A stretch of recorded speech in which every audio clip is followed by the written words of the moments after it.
Hello friends, स्वागत है आपका मेरे यूट्यूब चैनल में।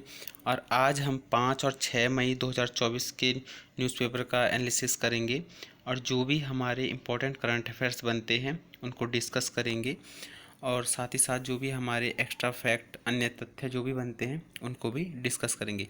तो चलिए शुरू करते हैं हम आज के अपने न्यूज़पेपर के एनालिसिस का। तो जो हमारी सबसे पहली न्यूज़ है वह है उच्च हिमालय में आईटीबीपी जवान ले सकेंगे ट्राउट मछली का स्वाद। आइए जानते हैं इसके बारे में। तो उच्च हिमालय क्षेत्रों में चीन सीमा पर सरहदों की रक्षा कर रहे आईटीबीपी के जवान अब नॉर्थ अमेरिकन ट्राउट मछली का स्वाद चखेंगे। और अगर इसकी बात करें तो जैम पोर्टल, तो आईटीबीपी की 2 बटालियन और मत्स्य विभाग के बीच अनुबंध हो गया है जैम पोर्टल के माध्यम से। और इसी पोर्टल के माध्यम से जो हमारे आईटीबीपी के जवान हैं जो कि चीन सीमा पर तैनात हैं, अब वह नॉर्थ अमेरिकन ट्राउट मछली का स्वाद चखेंगे। आइए जानते हैं इसके बारे में कुछ इंपॉर्टेंट पॉइंट। तो पिथौरागढ़ जिले के कई गांवों में नॉर्थ अमेरिकन ट्राउट मछली का 8 टन से अधिक उत्पादन किया जाता है। तो जो पिथौरागढ़ जिला है यहाँ पे नॉर्थ अमेरिकन ट्राउट मछली का उत्पादन किया जाता है। और यह जो नॉर्थ अमेरिकन ट्राउट मछली है इसका जो जो चीन की सीमा पर हमारे जो जवान हैं उनसे जैम पोर्टल के माध्यम से उन तक ये पहुंचाया जाएगा। बढ़ते हैं अपनी नेक्स्ट न्यूज़ की तरफ। तो जो हमारी नेक्स्ट न्यूज़ है वह है नृत्यांगना डॉक्टर मीना प्रसाद ने दी मनमोहक प्रस्तुति। तो जो डॉक्टर मीना प्रसाद हैं जो कि एक नृत्यांगना है, इन्होंने राजभवन देहरादून में दी मनमोहक स्तुति। इन्होंने राजभवन देहरादून में एक मनमोहक स्तुति दी। और जो डॉक्टर मीना प्रसाद है यह केरल की प्रसिद्ध मोहिनीअट्टम नृत्यांगना है। तो इनका संबंध किससे है? मोहिनीअट्टम नृत्यांगना, और यह केरल से संबंधित है। बढ़ते हैं अपनी नेक्स्ट न्यूज़ की तरफ। तो जो हमारी नेक्स्ट न्यूज़ है वह है जीआरपी के चारों थानों में बने पर्यटन पुलिस सहायता केंद्र। तो आइए जानते हैं इसके बारे में कुछ इंपॉर्टेंट पॉइंट। तो चारधाम यात्रा का इस बार पुलिस की ओर से नोडल अफसर रेणुका देवी को नियुक्त किया गया है तथा उन्होंने 4 रेलवे स्टेशनों हरिद्वार, देहरादून, लक्सर और काठगोदाम पर पर्यटन पुलिस सहायता केंद्र स्थापित करने को कहा है। तो जो हमारी इस बार चारधाम यात्रा की नोडल अफसर रेणुका देवी है, उन्होंने प्रदेश में 4 रेलवे स्टेशनों हरिद्वार, देहरादून, लक्सर और काठगोदाम पर पर्यटन पुलिस सहायता केंद्र स्थापित करने को कहा है। बढ़ते हैं अपनी नेक्स्ट न्यूज़ की तरफ। तो जो हमारी नेक्स्ट न्यूज़ है वह है यमुनोत्री, अब पहाड़ शैली में नज़र आएगा यमुना मंदिर। तो जो यमुनोत्री का यमुना मंदिर है वह इस बार पहाड़ शैली में नज़र आएगा। आइए जानते हैं इसके बारे में कुछ इंपॉर्टेंट पॉइंट। तो इस बार पूरे मंदिर को देवदार की लकड़ियों से पहाड़ी शैली में तैयार किया जा रहा है। तो जो यमुनोत्री का यमुना मंदिर है इस बार उसे देवदार की लकड़ियों से पहाड़ी शैली में तैयार किया जा रहा है। अगर इसके बारे में कुछ और इम्पोर्टेंट पॉइंट की बात करें तो जो इस मंदिर का डिज़ाइन जौनसार क्षेत्र के वास्तुकार नरेश चौहान ने तैयार किया है। तो जो इस बार जो पहाड़ी शैली जो यमुना मंदिर में बनाई जा रही है इसका जो डिज़ाइन है यह जो जौनसार क्षेत्र के नरेश चौहान हैं उन्होंने तैयार किया है। बढ़ते हैं अपनी नेक्स्ट न्यूज़ की तरफ। तो जो हमारी नेक्स्ट न्यूज़ है वह है नरसिंह मंदिर परिसर में हुआ तिमुंडिया मेला। तो जो नरसिंह मंदिर है हर साल बद्रीनाथ धाम की तीर्थ यात्रा शुरू होने से पहले तिमुंडिया मेला का आयोजन किया जाता है। तो जब बद्रीनाथ धाम के कपाट खुलते हैं उससे पहले तिमुंडिया मेला का आयोजन किया जाता है। इस जो ये तिमुंडिया मेला है इसमें 3 भगवानों की पूजा की जाती है। पहले भगवान नरसिंह और माँ नवदुर्गा की पूजा की जाती है, और जब दूसरी बारी होती है तो उसमें माँ नवदुर्गा तथा वीर तिमुंडिया की पूजा की जाती है। तो इसमें 3 भगवान की पूजा की जाती है, भगवान नरसिंह, माँ नवदुर्गा और वीर तिमुंडिया। पहले चरण में भगवान नरसिंह और माँ दुर्गा की पूजा की जाती है तथा जो दूसरा चरण होता है उसमें माँ नवदुर्गा तथा वीर तिमुंडिया की पूजा की जाती है। और जो यह नरसिंह मंदिर है यहाँ भगवान बद्रीनाथ की शीतकालीन पूजा होती है। तो आप याद रखिएगा कि जब बद्रीनाथ धाम के कपाट खुलते हैं उससे पहले तिमुंडा मेला का आयोजन किया जाता है और यह नरसिंह मंदिर में किया जाता है। और जो नरसिंह मंदिर है यहाँ भगवान बद्रीनाथ की शीतकालीन पूजा होती है। बढ़ते हैं अपनी नेक्स्ट न्यूज़ की तरफ।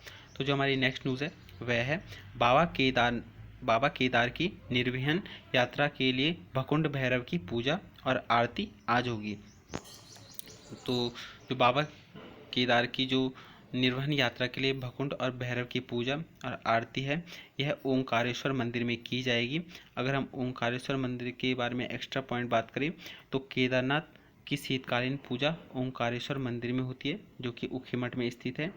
और भैरव कुंड की 9 प्रकार की आरती की जाएगी यहाँ पे। और जो भैरव कुंड की पूजा के साथ ही केदारनाथ धाम के कपाट खुलने की प्रक्रिया शुरू होगी। तो केदारनाथ धाम जब के कपाट खुलते हैं उससे पहले भकुंड भैरव की पूजा की जाती है। आइए इसके बारे में कुछ इंपॉर्टेंट और पॉइंट देखते हैं। तो केदारनाथ धाम खुलने से पूर्व चल उत्सव का आयोजन किया जाता है। तो जब केदारनाथ धाम के कपाट खुलते हैं उससे पहले चल उत्सव का आयोजन किया जाता है तथा भकुंड भैरव की पूजा की जाती है। बढ़ते हैं अपनी नेक्स्ट न्यूज़ की तरफ। तो जो हमारी नेक्स्ट न्यूज़ है वह है मुनस्यारी में मिली रेड ब्रेस्ट तितली। मोस्ट इम्पॉर्टेंट ये मुझे आज का करंट अफेयर्स लगा है, क्योंकि ये इम्पोर्टेंट हमारे एग्ज़ाम के लिए काफ़ी ज़्यादा है। ये मुनस्यारी में मिली रेड ब्रेस्ट तितली। तो आइए जानते हैं इसके बारे में कुछ इंपॉर्टेंट पॉइंट। तो 7500 फुट की ऊंचाई पर स्थित नंदा देवी मंदिर क्षेत्र में यह रेड ब्रेस्ट तितली, जिसका कि वैज्ञानिक नाम पेपेलियो अल्केमेनोर दिखाई दी है। जो यह रेड ब्रेस्ट तितली है इसकी खोज विंग्स फाउंडेशन ने की है।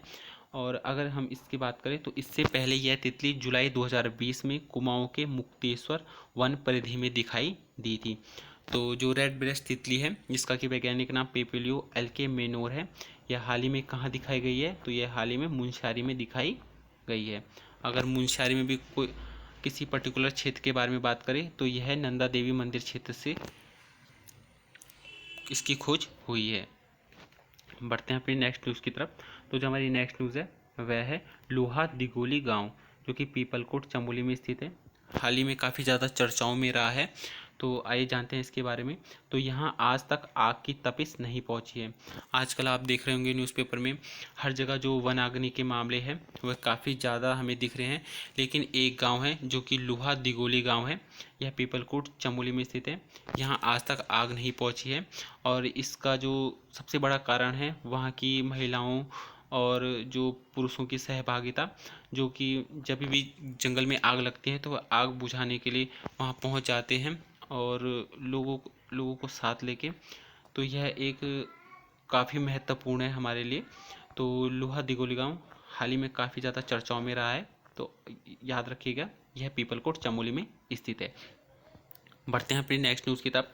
तो जो हमारी नेक्स्ट न्यूज़ है वह है प्रदेश में सर्वाधिक जंगल पिथौरागढ़ जिले में धधके।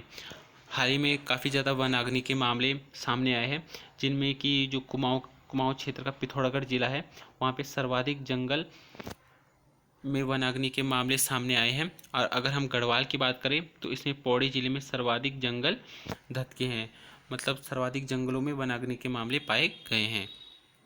बढ़ते हैं अपनी नेक्स्ट न्यूज़ की तरफ। जो हमारी नेक्स्ट न्यूज़ है वह है आग से एड़ीधुरा मंदिर की 200 साल पुरानी धर्मशाला जलकर नष्ट। तो जो एड़ीधुरा मंदिर है जो कि रैघाव बाराकोट ब्लॉक चंपावत में स्थित है, यहाँ पे जो 200 साल पुरानी धर्मशाला थी वह जलकर नष्ट हो गई है। तो याद रखिएगा कि एड़ीधुरा मंदिर है जो कि चंपावत में स्थित है। और अगर हम एड़ीधो की बात करें जो कि एड़ीदेव है, यह अल्मोड़ा में स्थित है। एड़ीधुरा का मंदिर चंपावत में स्थित है, लेकिन अगर एड़ीधो या एड़ीदेव की बात करें तो वह अल्मोड़ा में स्थित है। बढ़ते हैं अपनी नेक्स्ट न्यूज़ की तरफ। तो जो हमारी नेक्स्ट न्यूज़ है वह है आग की धुंध पिंडारी ग्लेशियर तक पहुंची। तो जो वनाग्नि के जो मामले हो रहे हैं उसमें जो आग की धुंध है वह पिंडारी ग्लेशियर तक भी पहुंच चुकी है। अगर हम पिंडारी ग्लेशियर के बारे में कुछ इंपॉर्टेंट पॉइंट बात करें तो पिंडारी ग्लेशियर बागेश्वर प्लस चमोली में स्थित है और यह राज्य का दूसरा सबसे बड़ा हिमनद है। जो कि राज्य का सबसे बड़ा हिमनद गंगोत्री ग्लेशियर है जो कि उत्तरकाशी में स्थित है। और अगर पिंडारी ग्लेशियर की बात करें तो पिंडर नदी यहीं से निकलती है। बढ़ते हैं अपनी नेक्स्ट न्यूज़ की तरफ। तो जो हमारी नेक्स्ट न्यूज़ है वह है दूनागिरी मंदिर आग आग की लपेटों से घिरा। तो जो दूनागिरी मंदिर है जो कि अल्मोड़ा में स्थित है, यह आग की लपेटों से घिरा। बढ़ते हैं अपनी नेक्स्ट न्यूज़ की तरफ। तो जो हमारी नेक्स्ट न्यूज़ है वह है पर्यावरण नदियों का करना था संरक्षण, खुद सूखा प्राधिकरण। आइए जानते हैं इसके बारे में कुछ इंपॉर्टेंट पॉइंट। तो 2005 में नारायण दत्त तिवारी ने देवप्रयाग से गंगोत्री तपोवन तक परियोजना से पर्यावरणीय पारिस्थितिक तंत्र को होने वाले नुकसान की क्षतिपूर्ति के लिए भागीरथी नदी घाटी का विकास प्राधिकरण बनाया था।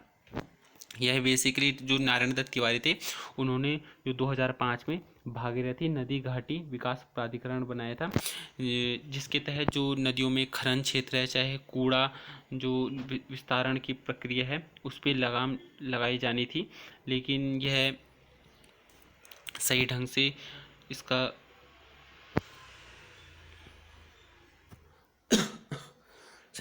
निवारण नहीं हो पाया, जिसके कारण ये काफ़ी ज़्यादा चर्चाओं में है। बढ़ते हैं अपनी नेक्स्ट न्यूज़ की तरफ। तो जो हमारी नेक्स्ट न्यूज़ है वह है केदारनाथ में निःशुल्क सेवाएं देंगे विवेकानंद हॉस्पिटल के डॉक्टर। तो जो 4 धाम यात्रा है, इसमें इस बार केदारनाथ धाम में जो निःशुल्क सेवाएं हैं वह विवेकानंद हॉस्पिटल के डॉक्टर, जो कि दिल्ली में स्थित है, उसके डॉक्टर देंगे। तो ये थे आज के हमारे कुछ important current affairs. I hope आपको वीडियो पसंद आए हो।